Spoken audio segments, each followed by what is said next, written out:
Welcome back to Realistic Fitness on SHUPirates.com, brought to you by Adidas. And as always, I'm strength and conditioning coach Angelo Gingerelli. Today we're going to take a look at an issue that affects a lot of Americans and younger athletes that we don't really think about, and that's hip mobility. A lot of low back pain, a lot of hamstring and glute soreness, and lower extremity problems stem from having tight hips. We're going to take a look today at some simple exercises we can do on the floor and on the flexibility hurdles that we can add before and after any workout, because as you said earlier in the show, every workout should have some warm-up, some flexibility component, and you can do whatever you want in the middle and make sure you end up with some kind of flexibility component to maintain and develop peak flexibility.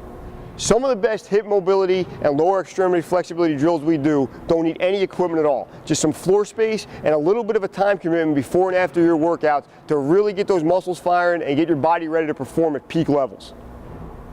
The next step in any kind of hip mobility training, what we like to do at Seton Hall, we call it the flexibility hurdles. We're going to take regular track hurdles that you can get at any high school. They might have them out of your local community track, and we're not going to jump over them. That's probably a little beyond the reach of realistic fitness. But what we're going to do is we're going to step over them in various ways that mobilize our hip and our lower extremity and really work on our flexibility. Some tips for working the flexibility hurdles: obviously, start with them at the lowest level and work your way up. And then remember, you want to have your bottom of your shoe go right over the top of the hurdle. If you're swinging your leg to the outside of the hurdle and not truly stepping over it, you're cheating and not getting the most out of the exercise. And remember, they are adjustable. They go from this height to about chest high on me, and we can go under or over the hurdles and make sure we're getting a full range of motion, or as full a range of motion as you can get at your current fitness level every rep on the hurdles.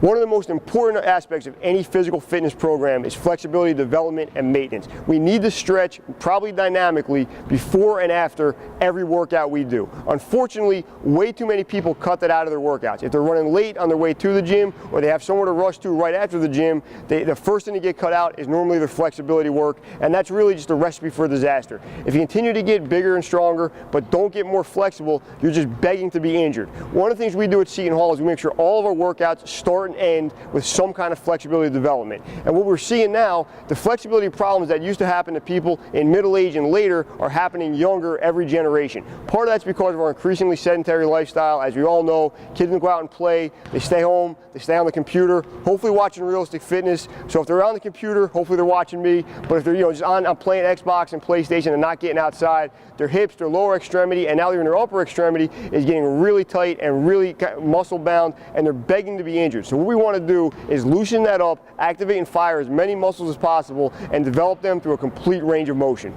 So that's another episode of Realistic Fitness on SHUPirates.com. Remember, mobilize your hips and work on your lower extremity flexibility before and after every workout, and try to avoid some of the problems that afflict way too many Americans. Keep watching Realistic Fitness, and I'm strength and conditioning coach Angelo Gingerelli. Until next time.